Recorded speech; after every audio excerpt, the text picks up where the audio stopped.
Hipsters.tech, o podcast de tecnologia e outras modinhas. Olá, caríssimo ouvinte, seja muito bem-vindo a mais um episódio do seu podcast favorito. Meu nome é Paulo Silveira, esse aqui é o Hipsters.tech e hoje a gente vai falar sobre como é que você caiu aqui pela primeira vez no Hipsters, hein? A gente vai falar de SEO, olha só. A gente vai falar de SEO e até como que isso cai em áudio, em vídeo e como que essas técnicas estão todas juntas. Hoje em dia, será que é tudo número ou hoje em dia é muito contexto e conteúdo e autoridade? Então vamos lá, podcast, para ver com quem que a gente vai conversar.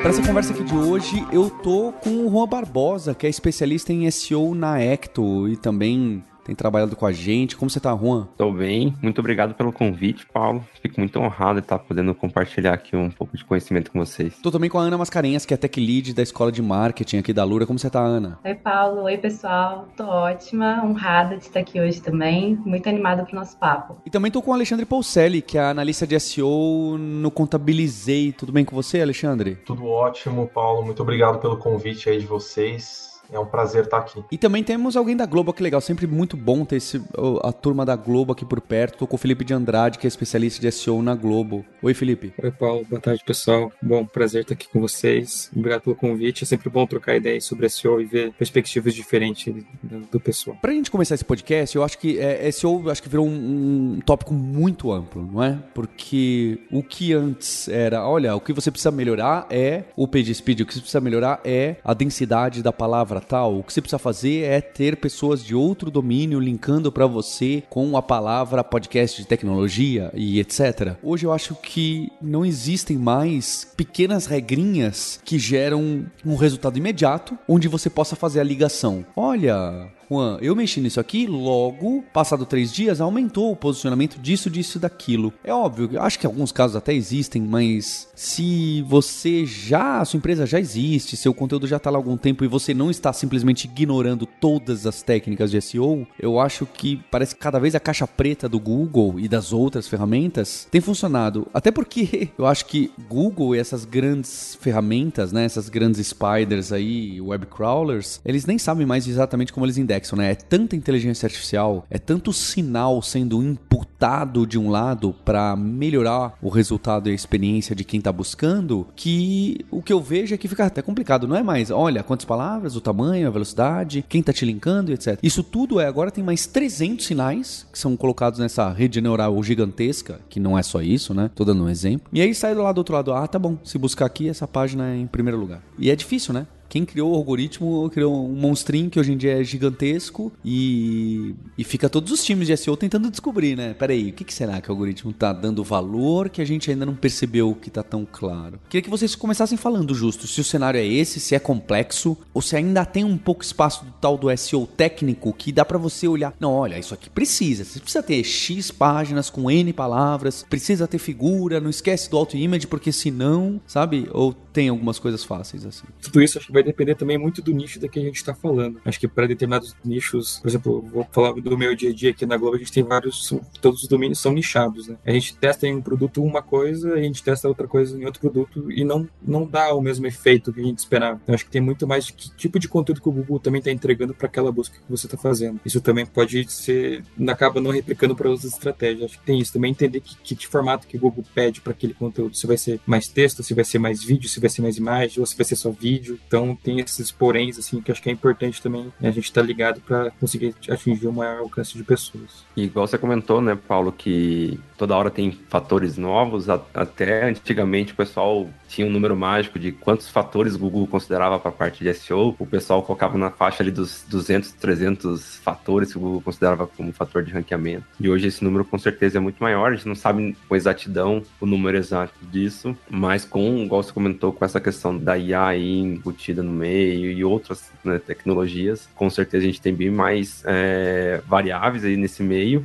E você leva também em consideração o comportamento do usuário, né? Porque a cada momento isso também pode ser mudado. Então, eu estou pesquisando aqui, o resultado que eu vou ver no resultado do Google ou de qualquer outro buscador, né? A gente acaba falando um pouco mais do Google justamente por ele ser um pouco mais avançado em relação a essa inteligência do algoritmo. O resultado é diferente do que, por exemplo, o Alexandre vai ver, o que o Paulo vai ver, o que o Felipe vai ver, o que a Ana vai ver, né? Vão ser comportamentos diferentes. Pode ser que para alguns a gente acaba tendo uma experiência muito semelhante, mas dependendo de como que é o perfil de comportamento de busca, de que tipos de site eu acesso, da onde eu tô, qual que é o meu histórico, isso pode fazer diferença. Acho que complementando aí o que o Juan e o Felipe acabaram de falar, com certeza acho que uma perspectiva interessante é que assim, o core do algoritmo do Google, ele evolui tecnicamente, mas com o único objetivo de melhorar o produto pro usuário final. Então eu vejo que assim, todas as alterações que o Google faz no algoritmo, tudo que vem mudando e que a gente fica maluco, no final das contas, o que é? É o Google tentando de uma forma técnica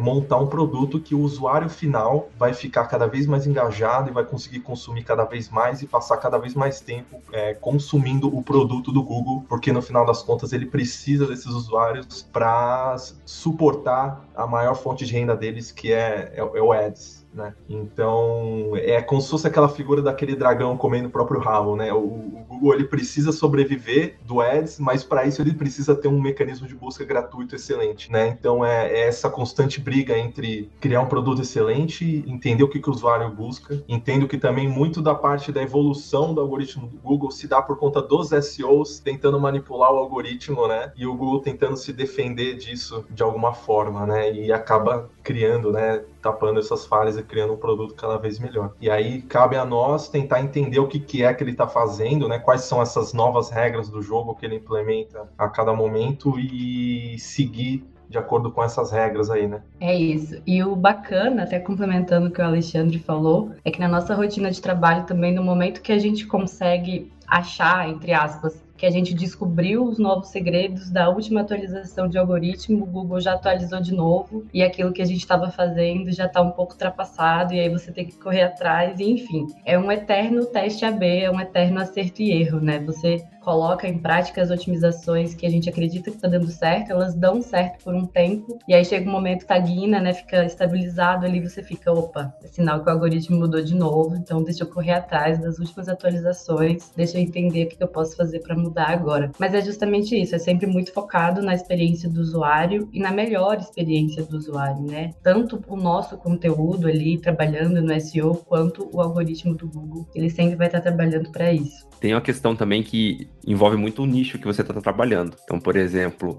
sites do segmento de saúde, o Google olha muito para alguns pontos específicos. Saúde e finanças, né? Que ele chama de Your Money, Your Life. Então, tudo que envolve finanças das pessoas e questões de saúde, ele é muito mais criterioso em alguns critérios.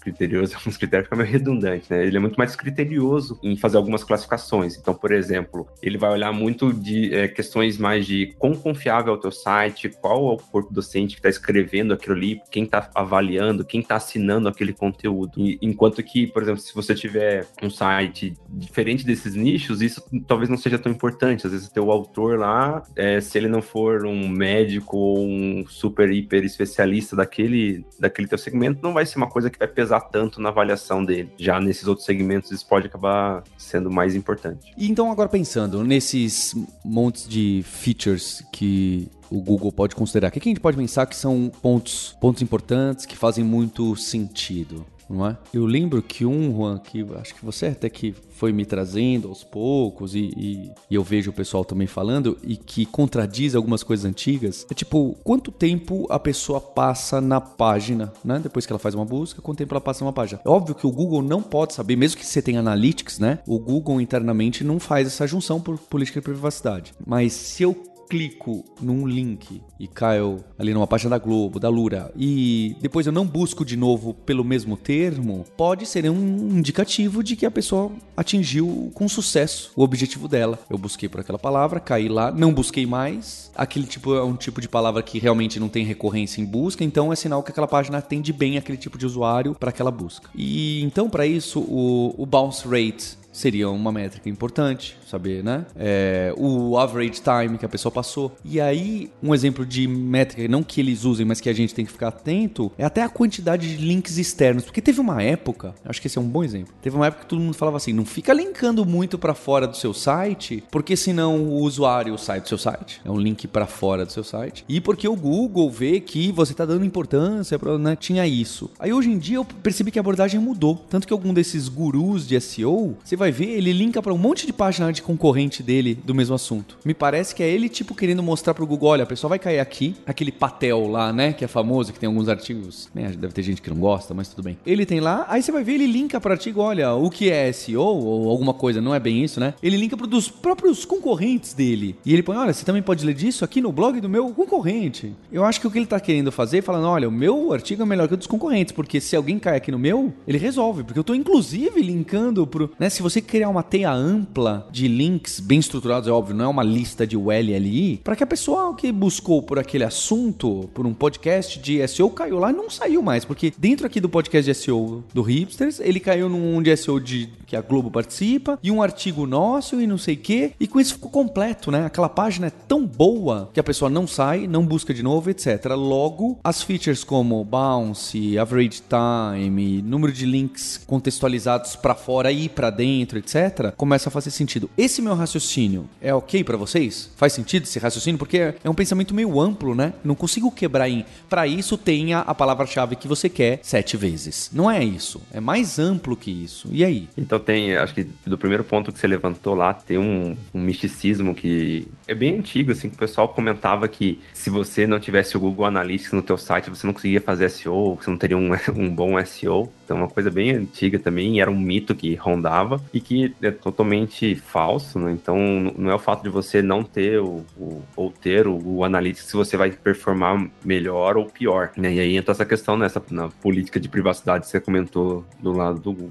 Então, é totalmente mito. E nesse quesito, o Google, como você comentou, o Google vai avaliar muito qual que é o comportamento do usuário na busca, né? Qual que foi o comportamento que ele teve de interação. Então, ele foi lá, fez uma busca no Google e entrou no teu site. E aí o Google vai monitorar o que ele fez na busca do Google depois que ele fez isso, né? Tipo, ele saiu, não voltou mais para a busca, então sinal que aquela página atendeu o propósito daquela busca que ele estava. Aí ele saiu, entrou em outra página e entrou em várias outras páginas. Então, ele entende que às vezes aquela intenção é uma intenção de busca muito mais voltada para conteúdo. Então, você não vai ter muito mais página de e-commerce, às vezes, posicionando para esse tipo de intenção, porque o usuário quer mais consumir o conteúdo e comparar uma coisa com a outra. Ou pode ser também uma intenção de compra, porque ele quer comprar o preço de vários produtos em si. Então, ele vai avaliando esses comportamentos para poder dar esse direcionamento e saber, né, se você está indo bem, indo mal, o site está atendendo as expectativas, não está. Ele faz muito teste, então uma hora ele coloca um outro site bem posicionado, às vezes até um site menor, e isso que é o legal do SEO, que sites pequenos, que às vezes não tem uma estrutura igual tem, por exemplo, uma Globo, ou uma Contabilizei, ou uma Lura, consegue às vezes competir e bater de frente, assim, e ter resultados muito,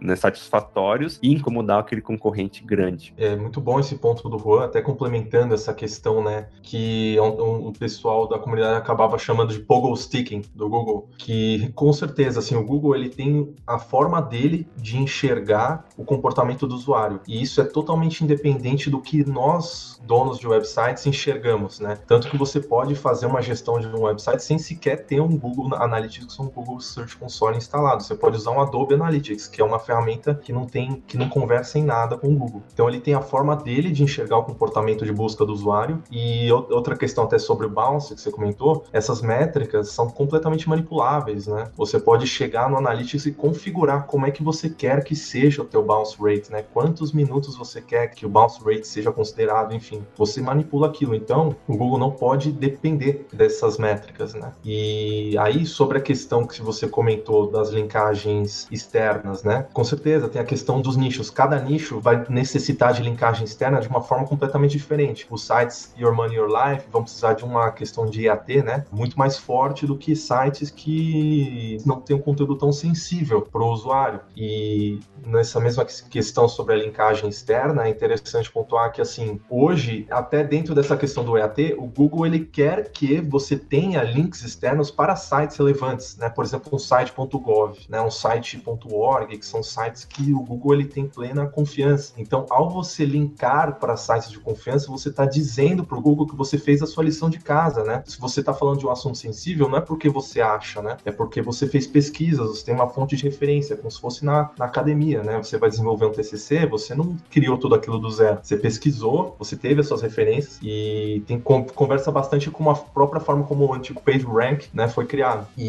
Mas ao mesmo tempo também você não, assim, existe um meio termo entre sair linkando para todo mundo, né? Você também não pode chutar o balde e criar uma lista de links gigantesca. Enfim, tem a forma certa de se fazer. Mas é isso, dentro de sites com cultura mais sensível, é necessário fazer essa lição de casa. E também, ao fazer essa linkagem externa, não é só linkar, esse aqui é um site do governo, bota qualquer link lá. Sempre tem que lembrar do usuário, tipo, o usuário tá lendo esse link aqui, o que a âncora do link tá falando? A âncora do link tá falando sobre compre carro, aí o cara clica no link e tá uma loja de doces, entendeu? Então, todo o contexto das âncoras dos links também é levado em consideração para que você seja beneficiado com isso, né? A continuidade que você dá para o usuário, né? Você dá liberdade para ele navegar, por exemplo, ele quer ler a lei na íntegra, então ele pode acessar o site lá do .gov e fazer a própria interpretação dele. Pode acessar outros sites que falam sobre o mesmo conteúdo e também ter, às vezes, acesso a conteúdos que têm opiniões diferentes. Igual o Ale falou, está melhorando a experiência do usuário no final das contas, e é isso que o Google vai dar preferência. Eu percebo que parece que a gente tem que meio que se render, né? Tipo, o algoritmo do Google já está bom, parabéns. Logo, o que você tem que fazer é uma página muito boa mesmo sobre aquele assunto. Ponto. O que você, que tá lendo, gostaria de ver numa página boa sobre aquele assunto ali de como tirar uma nova identidade, né? Onde eu vou? Eu quero passo a passo, né? Isso é outra coisa que ele quer muito, né? Porque ele gosta daqueles passo a passo, tanto que tem um monte de microformato para isso, né? Ele quer fotos para você mostrar como que você tira, o que precisa, etc. Quer que você linke para sites que, olha, é aqui que você faz o cadastro, né? Nesse caso seria Gov, é o exemplo perfeito de site elefante. Quer que a gente deixe outros links, talvez linkar para, olha, para você tirar a sua carteira de motorista é ali, né? É outro lugar, porque aí você já, o passaporte é ali. Se você for estrangeiro, não é assim que você tira, é o RNE e etc. Eu sou um usuário, né? Eu gostaria de uma página assim, para como que eu tiro a segunda via. E em teoria, se é assim que eu gostaria, o Google tá tentando entender que é assim que ele gostaria também. E que eu passasse tempo lá e que não ficasse depois voltando no Google e tentando 300 mais vezes procurando como eu tiro o RG, como eu tiro RG, como eu tiro RG. Se eu ficar 15 vezes de novo fazendo isso, eu ficando dando back pra voltar e tentar refinar a minha busca, é sinal que aquela primeira busca não era exatamente a melhor que o Google podia ter me oferecido, e aí ele vai começar a re-ranquear, né? Acho que a ideia, o princípio é meio esse. Nossa, é apavorante, né? Porque deixa a gente meio sem muita luta, né? Sem muito... E até quando você sai de uma página, eu acho, não sei se ele mudou isso, mas alguns tempos atrás você entrava na página, voltava, embaixo do clique que você deu naquele site, ele dava sugestões de outros termos que poderia ser relevante ou melhorado da tua busca. Então, ele tem, como a gente tá comentando aqui, acho que ficou claro já que o algoritmo do Google é extremamente inteligente, ele sabe exatamente cada passo que você dá e para onde você vai dentro do Chrome, né? Então, e da tua busca em si. É um desafio também pra gente, como que a gente pode aprofundar também. Tem outras perguntas lá, pessoas também perguntam, enfim, tem essas questões que não é claro como que você ranqueia ali, e é do teste que a gente vai entender também como que a gente pode exibir um conteúdo ali dos nossos produtos. Exatamente, eu ia abordar exatamente isso, Felipe. O People Also Ask, para mim, foi uma das big, assim, mudanças do Google, que também mudou muito a forma de apresentar o conteúdo, né? Se a gente olha para o comportamento do usuário, tem muito usuário que joga ali palavras-chave bem curtinhas na hora de fazer sua pesquisa, não usa um termo de pesquisa completo, né? Tipo, como fazer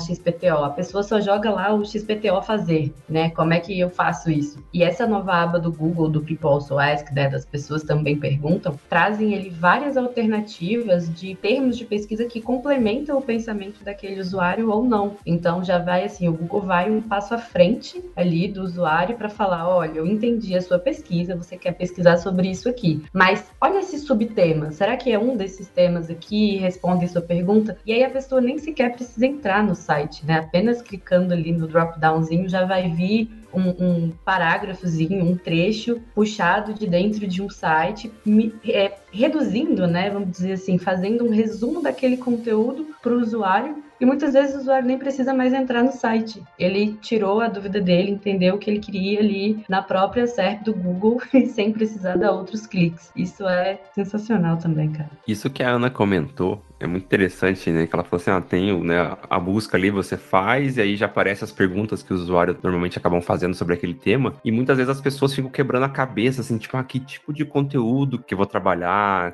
qual conteúdo que eu vou abordar no meu site, e daí tenta achar milhares de ferramentas, procurar, e, às vezes, ferramentas pagas, aí tenta usar a versão free, e no final das contas, o próprio Google é uma ótima ferramenta de fonte de dados. Então, você busca alguma coisa lá, você colocou fone de ouvido, as perguntas ali que vão aparecer para você já te dão um direcionamento de como você pode produzir esse conteúdo, os próprios resultados vão te dar um direcionamento de, é um conteúdo mais informacional, é um conteúdo mais voltado para compra, né, do usuário, né, converter ali, são sites mais institucionais, algum tipo de sites específicos, e com isso você começa a ter uma visão melhor de como que você vai trabalhar, qual estratégia que você vai abordar dentro do teu site. Excelente, assim, queria puxar essa ideia do Juan, depois até emendando com o da Ana, que assim, se você quiser fazer SEO e não tiver budget para contratar uma ferramenta, porque é tudo em dólar hoje em dia, você só precisa de uma ferramenta, que é a própria SERP do Google. Ela já tá te dando a resposta do que você precisa fazer. A SERP é a página de resultado, né, Alexandre? É esse sigla que vocês usam de página de resultado, né? Exato, a SERP, né, Search Engine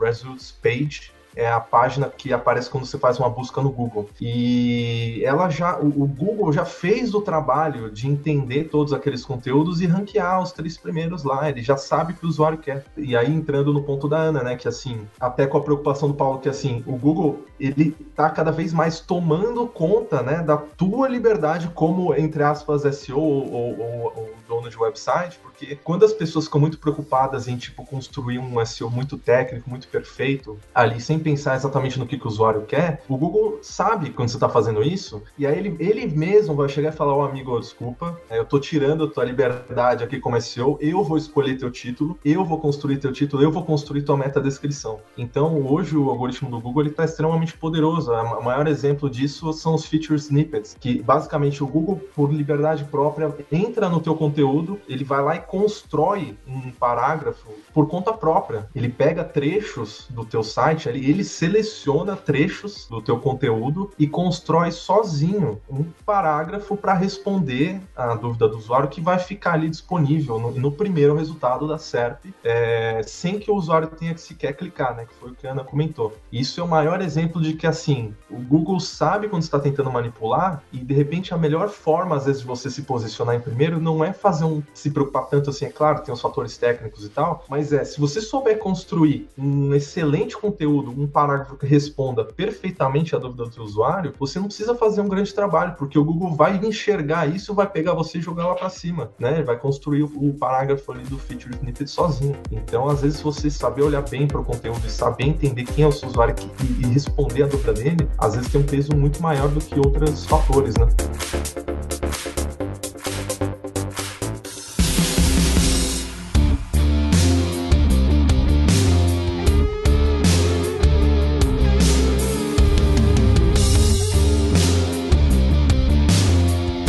Pode trazer, tudo bem, eu queria evitar essa pergunta, mas em algum momento ela aparece, né? E o que a gente tem então? Depois que a gente viu um tema, vimos páginas que nos inspiram, vimos como que a gente pode fazer essa página da pessoa que quer buscar documentos ali, tirar a segunda via da RG, escrevi uma página boa, meio solto assim, também. Tem uma página ali linkando para outras e etc. O que tem de detalhe em volta que vocês nunca esquecem? Vou dar alguns exemplos.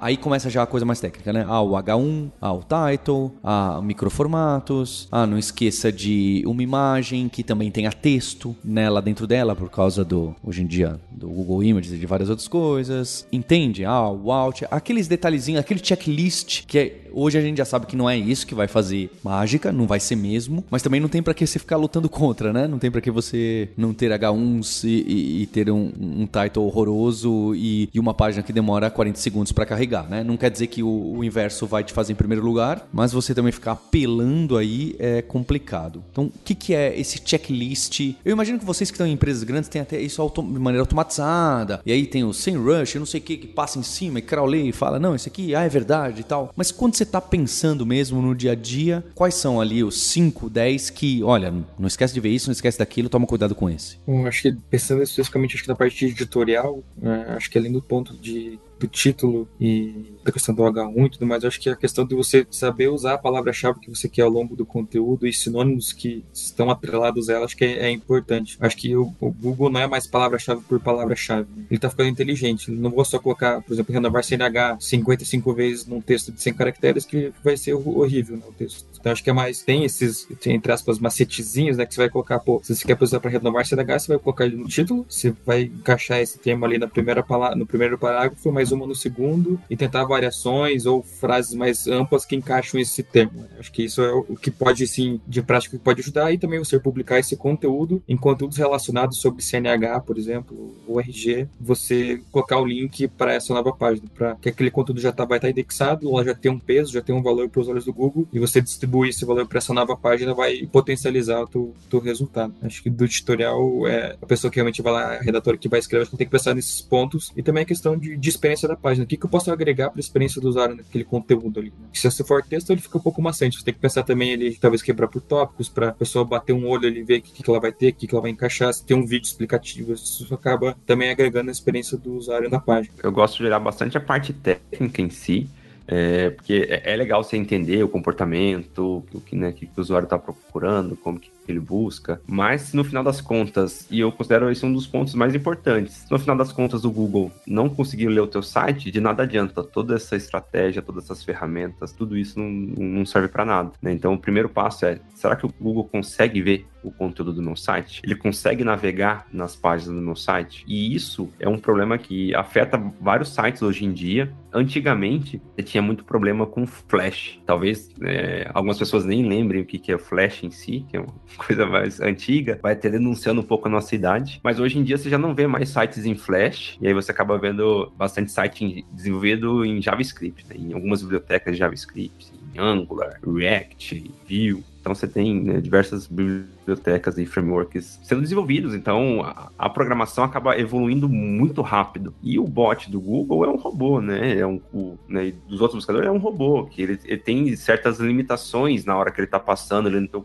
teu código-fonte, e que às vezes ele não consegue acompanhar essa velocidade. E aí, por exemplo, dependendo de qual biblioteca de JavaScript você vai trabalhar ali, dependendo de como você configurar ela, você não vai conseguir com que o Google, o robozinho dele lá que passa lendo o conteúdo do teu site, o código do teu site, ele não vai conseguir ler aqueles códigos ali, porque essa biblioteca trabalha de uma forma que está muito mais avançada do que as limitações para poder ver esse conteúdo. Então esse é um ponto que eu considero muito importante. E aí, além disso, eu considero outros 3 pontos importantes. É a questão do mobile, qual que é a experiência que está gerando para os usuários que estão navegando ali no dispositivos móveis. E quando você olha as métricas assim, de diversos sites, você vê que a proporção do tráfego mobile é muito mais predominante do que o desktop. Claro que a gente tem algumas exceções, mas é algo bem importante ali na navegação, então é legal você dar uma atenção. Como que é o comportamento? Pega o celular, acessa, navega no site. Às vezes você entra num site assim que você não consegue fazer nada no site, né? Será que não teve ninguém que olhou ali para fazer um comportamento, simular uma compra, para ver qual que é essa experiência, porque às vezes você tá deixando de fazer o básico, né? É uma coisa relativamente básica ali. O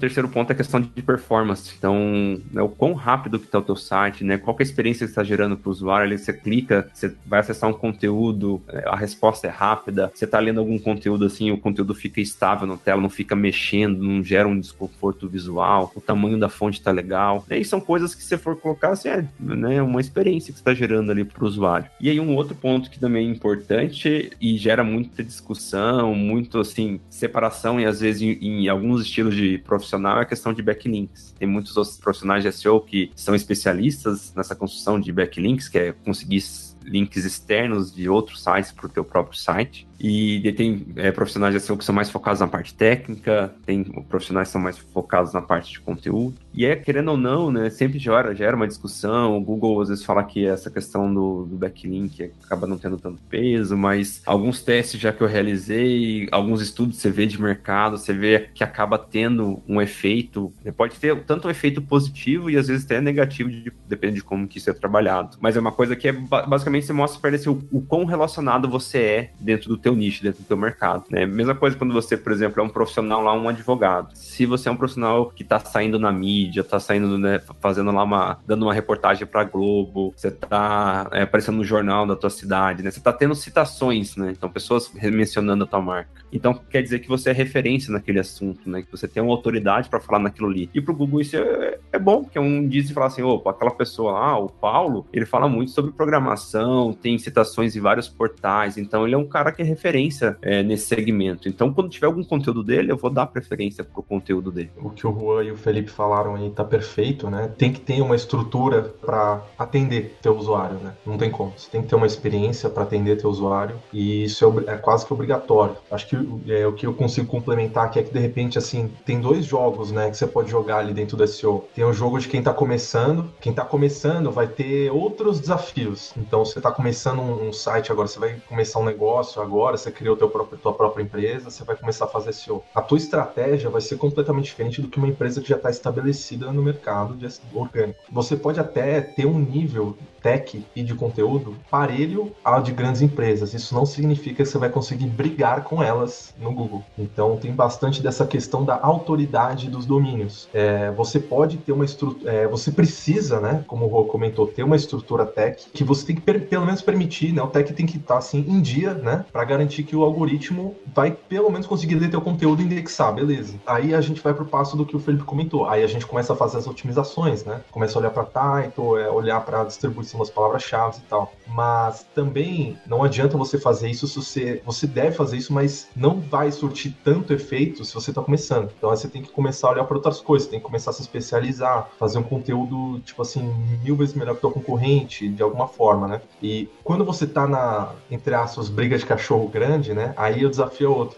Você tem que fazer tudo isso e mais, né? Você tem que descobrir, cara, o que eu tenho que fazer aqui nesse conteúdo? Porque assim, você tem os grandes players lá, né? Você tá brigando para as primeiras posições. Você tem que entender que mesmo fazendo essas otimizações, às vezes nem sempre você vai conseguir chegar em primeiro, né? E aí você tem que começar a entender por que esses caras que estão no top 3 estão lá, por que o Google escolheu eles. Aí você começa a entender as nuances ali do que o Google está buscando para aquelas páginas. Às vezes o cara que está em primeiro, o tech dele está inferior ao seu, o conteúdo dele às vezes também está inferior ao seu, mas às vezes o peso é muito mais na questão do que, tipo assim, cara, eu entendi que seu tech está em dia e tal, mas o meu usuário está pedindo isso aqui, e você não está entregando isso. Na Contabilizei, eu sinto muito isso para algumas palavras-chave que a gente tenta ranquear. Então tem palavra-chave que, assim, a gente está entregando um conteúdo gigantesco, nossa estrutura maravilhosa lá, 4.000 palavras, e quem está ranqueando é uma página de login, em primeiro lugar. Você entendeu? Aí você vai falar, cara, como assim? O Google é maluco ou eu não sei fazer SEO? O que está acontecendo aqui? Você vai olhar a página, é uma página de login horrível, assim, não tem conteúdo, não tem nada. E você não consegue tirar o cara do primeiro. E aí é que você começa a entender, putz, o que é o que eu tenho que fazer para ultrapassar essa página de login aqui, sendo que eu estou entregando conteúdo excelente, né? E aí começa a ir para as outras nuances, né? Então às vezes não é só, às vezes você pensa que tipo é fazer um checklist de SEO, mas às vezes o checklist não vai te botar em primeiro lugar. Você vai ter que entender realmente o que é que o algoritmo está te pedindo. É muito legal o que o Alexandre trouxe, porque é algo inclusive que falo em algumas aulas até, que como tudo no marketing digital, não existe uma receita de bolo, né? Você não vai colocar ali uma xícara de farinha, 2 ovos e uma xícara de leite, vai misturar e vai sair a mesma coisa para todo mundo. Depende muito do segmento, depende muito do mercado que é ali o seu negócio. E como o Alexandre pontuou, para quem está começando, o desafio é mais intenso ainda, porque também exige muita paciência. Entender que trabalhar com orgânico leva tempo, demanda muito teste, muito estudo, entender como é que o seu conteúdo está performando de X maneira, não tá legal aqui, então vamos alterar para Y,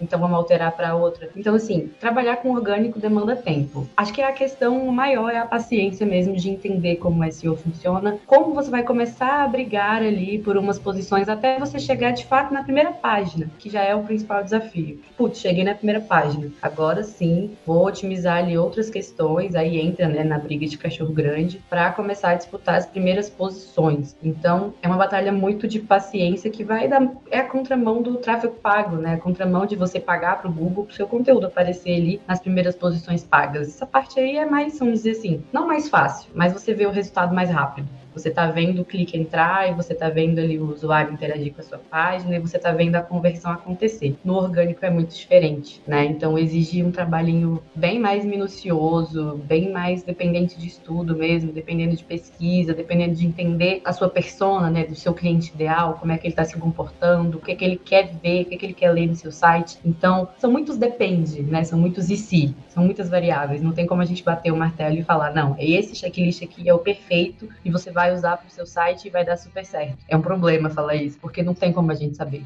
Realmente não tem como. E no final das contas, isso que a Ana comentou agora, envolve investimento. Do quanto que a empresa e, né, o responsável pelo site está querendo investir. Isso vai em investimento de tempo e também investimento monetário. Então, por exemplo, nos clientes que chegam aqui como lead, eu sempre faço esse alinhamento de expectativa, né? Porque às vezes as pessoas têm, é tráfego orgânico, não pago nada por esse tráfego, então vou pagar só a consultoria e pronto, né? Não preciso mais nada. E atrelado a isso, você tem um esforço, né, de movimentar o teu time de desenvolvimento, se você tiver, ou você tem que contratar alguém para realizar essas melhorias. Então vai ser uma melhoria no tempo de carregamento. Opa, então o que tem que fazer? Tem que mudar o servidor, tem que às vezes otimizar as imagens, né, utilizar algum plugin, contratar alguma coisa, e isso, né, no final das contas ali gera um custo de investimento e um custo também operacional. E aí é muito importante o responsável do projeto ali ter ciência e também tem a importância, né, do tráfego orgânico na estratégia dele. Porque às vezes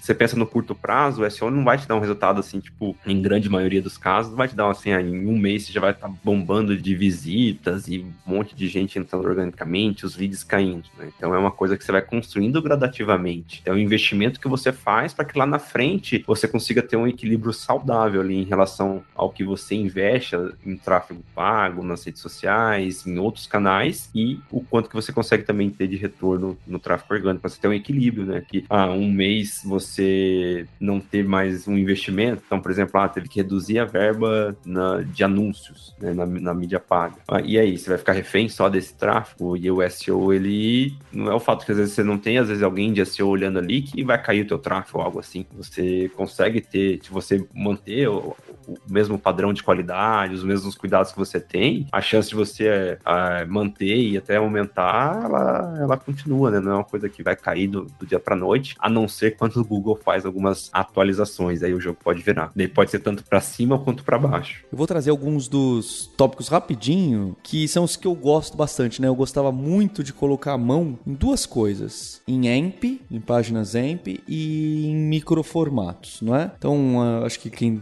tá ouvindo a gente de SEO conhece bem. AMP é aquele formato que o Google pregava que a gente usasse para que ele pudesse cachear e que também ele sabia que carregava rápido nas páginas. Então, limitava JavaScript, limitava 1000 coisas, tamanho de CSS, tags que você usa, como que você faz algumas coisas, justo para ter um carregamento super rápido e ser fácil de cachear. Ganhou muita moda durante muito tempo, teve uma briga grande, porque especialmente os grandes publishers, né, os elefantes aí como falaram, gerou algumas questões até de amizade, assim, né? Algumas pessoas falam, pô, Google, você tá querendo quebrar de vez a gente, né? Então teve um negócio assim, acho que hoje em dia tá um pouco menos e também me parece que o movimento pro AMP tá um pouco menor. E o outro são os rich formats, né? Aquelas estruturinhas, seja em LDJSON, seja em... Tem uma forma até de você colocar dentro do HTML, né?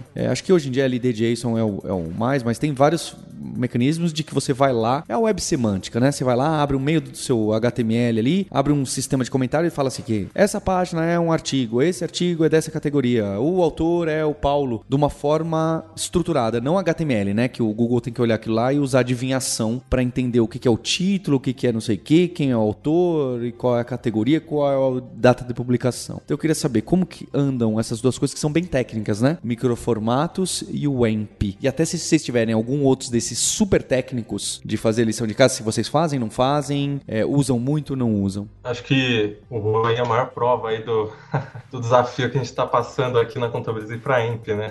Porque o AMP realmente, como você comentou, né? Ele é uma tecnologia que foi introduzida pelo Google para resolver um problema. Qual era esse problema? A tecnologia dos sites não estava atendendo os usuários, né? Ela era uma tecnologia, na sua maioria, pesada. As pessoas precisavam entrar nos websites e sofriam ali 5, 10 segundos 20 segundos para carregar uma página. E aí a solução do Google foi basicamente, vamos resolver isso, vamos cortar tudo pela raiz. Não vamos deixar o pessoal botar script, não vamos deixar o pessoal fazer nada, né? E aí surgiu o AMP. É basicamente uma versão da tua página ali focada em mobile, né? Que é onde sofria mais com isso, porque você não tem o cabeamento da banda larga, né? Você tem que, muitas vezes, quando surgiu ainda tinha, acredito que o 3G, então ele surgiu com esse propósito, né? E só que justamente por cortar tudo, ele acabou gerando uma série de problemas, né? Porque a maior parte dos sites precisa de script para funcionar, né? E aí, então, você tem, por exemplo, você tem formas de captura, você tem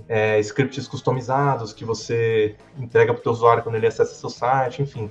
A maior parte, assim, o layout dos sites muitas vezes funciona através de script e ao cortar isso, você amputou demais o poder ali dos sites na versão mobile, né? Tem a questão também de que, assim, ele não necessariamente, o AMP, quando ele surgiu, ele tinha privilégios. O Google, o próprio algoritmo te dava privilégios se você utilizasse essa tecnologia. Hoje isso já também não é mais verdade, né? E o projeto, ele parou de sofrer receber tantas atualizações, enfim, ele foi meio que descontinuado, né? E assim, a gente chegou num momento do desenvolvimento tecnológico de websites que, além da velocidade das pessoas estar muito mais rápida, as pessoas também já têm muito mais consciência da construção de websites mais rápidos, que às vezes você constrói uma solução de página, um layout ali, que consegue ter mais performance do que um AMP. E aí você já não precisa mais dessa solução. Só que aí o que acontece? O AMP, ele basicamente duplica o teu conteúdo numa versão inferior. É basicamente isso, né? Só que isso gera uma série de outros problemas. Além dessa questão dos scripts, tem a questão da manutenção. Então, você tem todos os teus desenvolvedores, eles vão precisar agir em dobro, né? Tudo que eles precisarem fazer na tua versão, você vai implementar uma função nova no seu site. Você precisa pensar se essa função vai funcionar em mobile. E se for funcionar em mobile, você vai ter que desenvolver ela tanto para a tua versão original quanto para AMP, né? Você vai ter um trabalho dobrado. E depois, você tem que atualizar os dois. E aí, quando você vai fazer direcionamentos, você vai ter que refazer redirecionamentos pensando nessas duas versões, enfim. Então, eu acho que, assim, o AMP, ele surgiu para atender uma necessidade real, foi uma boa ideia, mas eu vejo que hoje é possível você entregar performance sem a necessidade do AMP, né? E você acaba tendo alguns benefícios como essa redução de manutenção, né? E você consegue focar mais, e ela já não é mais necessária, ela não tem mais tantos privilégios quanto ela tinha antigamente, né? E o AMP também, ele foi recente, né? Que agora o Google, ele meio que despriorizou o AMP, certo? Eu não falar que despriorizou, mas aquela forma de comunicação que o Google deixa bem abrangente e interpreta da forma que a gente... Então, antes, nas principais notícias, quando você buscava, tem um estudo que mostrava que páginas não MP eram 5%, ou seja, páginas HTML, né? Aparecendo nas principais notícias. Depois dessa despriorização, né, do Google, aumentou para 25% até 30% dessas páginas HTML dentro desse box de notícias. Então, acho que como o Alexandre comentou, é um projeto que eu acho que, até mesmo acho que o Google, e não era só o projeto do Google, né, do Yahoo, enfim, outras empresas também tinham para melhorar a web como um todo. Acho que eles não estão vendo tanto valor mais por essas questões, e o Google também tem lá os Core Vitals, que ele começou a dar um peso maior esse ano. Ele fez, acho que, sem bem brasileirado, um AUE, acho que excessivo. Ele prometeu várias coisas e no momento ele executou e a gente não vê grandes sites caindo, enfim, não foi tão grande como era esperado, mas a MP, acho que ela tem, como a gente comentou, tem N dificuldades. Já peguei projetos que você não conseguia pegar conversão, por exemplo, dessa página. Você não conseguia taguear, você não sabia qual era a performance desse cara. Também receita de publicidade, também você acaba não entregando a melhor publicidade possível para o teu usuário. Eu, na minha visão, é opinião minha, eu nunca curti MP e, assim, eu tô dando graças a Deus que ela tá deixando de existir, assim, de certa forma, que acho que ela mais atrapalha do que ajuda, assim. Então, acho que o Google percebeu isso também, que acho que ele vai começar a olhar, acho que cada vez mais ele vai começar a matar essas páginas. Ele tem criando outros formatos também. O Web Stories, acho que pode ser muito mais inteligente, muito mais bem aproveitado do que a MP, por exemplo. Hoje eu recomendo só, assim, mas em último caso, naquele caso que o cliente já não tem um time interno, a versão mobile dele tá, tipo, muito ruim, e às vezes ter o AMP é melhor do que, às vezes, a versão atual. Mas se ele tem uma estrutura ok, se tem pessoas que vão ser destinadas a fazer esse projeto, tentar focar mais na questão da performance, de ter uma boa pontuação nas ferramentas como PageSpeed, que você vai ter uma flexibilidade maior com outras estratégias, e até na parte de mensuração você acaba ficando um pouco mais assertivo também. E o Web Stories também tem bastante resultado interessante. acontecendo com esse formato. O Google tem privilegiado esse formato, que é um formato novo, então vale muito às vezes pegar essa onda assim, de coisas novas que o Google está implementando nos resultados, porque ele vai acabar dando preferência e você consegue ganhar uma visibilidade orgânica ali, nem que seja momentânea, mas você consegue aproveitar esse boom que o Google dá. A mesma coisa quando você vai olhar para algoritmos igual o Instagram, né? Então ele lança lá um novo formato, ele fica colocando no teu, né, na tua linha do tempo um monte de vezes aquele formato, né? Para motivar, entregar mais e fazer as pessoas produzirem mais conteúdo. O Google também vai numa linha bem semelhante. Bem, eu fico contente com esse assunto, porque teve um tempo que eu cuidava e eu gostava de atrapalhar o pessoal aqui na Lura, porque eu ficava colocando microformato e testando e tirando e colocando AMP, porque o AMP, Alexandre, que você tá com o desafio aí, eu vi umas bibliotecas que usavam uma expressão regular e etc, para pegar as páginas que você já tem e transformar em AMP. E aí não funcionava direito, eu adaptei, coloquei outras expressões regulares, aquela coisa horrorosa para você testar e saber se funciona, aí quebrava e desquebrava, mas eu fui lá, sabe quando eu já não programo assim profissionalmente há bastante tempo, então quando eu pego esse tipo de coisa, aí eu ia lá e ficava naquele negócio do AMP. Você colocar uma página aí da Lura, alguma coisa, colocar tracinho AMP, você vai ver que vai cair. Fui eu que fiz a enginezinha.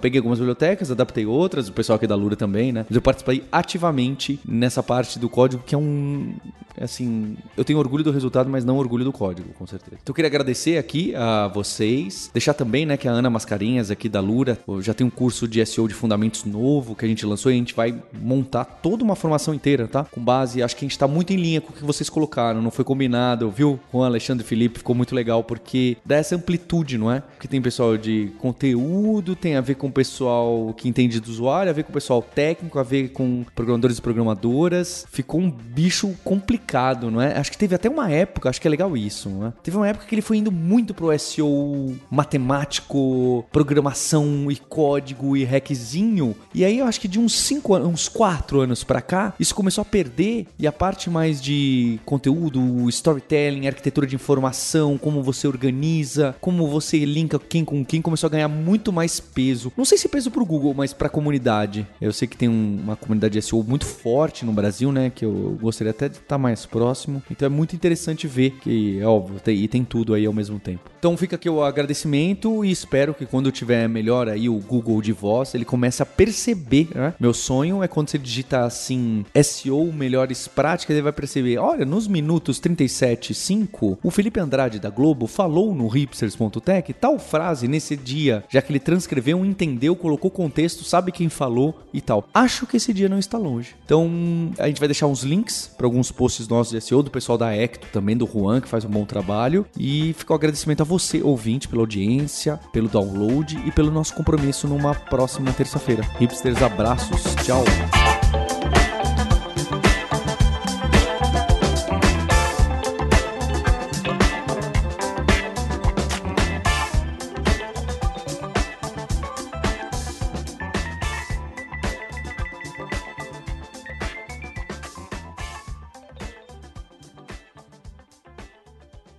Se você realmente gosta de entender o que está por trás da tecnologia, o que está por trás dos fenômenos que a gente estuda, você realmente deve fazer parte do Aluraverso. Então vem fazer parte dessa comunidade de nerds, hipsters e devs que tem paixão por tecnologia. Para unir essa comunidade, eu mantenho uma newsletter que eu escrevo toda semana lá em alura.com.br/imersão, totalmente gratuita, e eu trago diversas reflexões sobre esse mercado de trabalho, sobre o profissional em ter essa questão de especialização versus generalização, que a gente trata também muito na Alura, nos podcasts e todo o universo que a Alura está por trás e está construindo de conteúdo gratuito para a comunidade de tecnologia. Vai lá se inscrever em alura.com.br/imersão. Estou esperando você. Você ouviu o hipsters.tech. Produção e oferecimento alura.com.br. Mergulhe em tecnologia. Edição Radiofobia Podcast e Multimídia.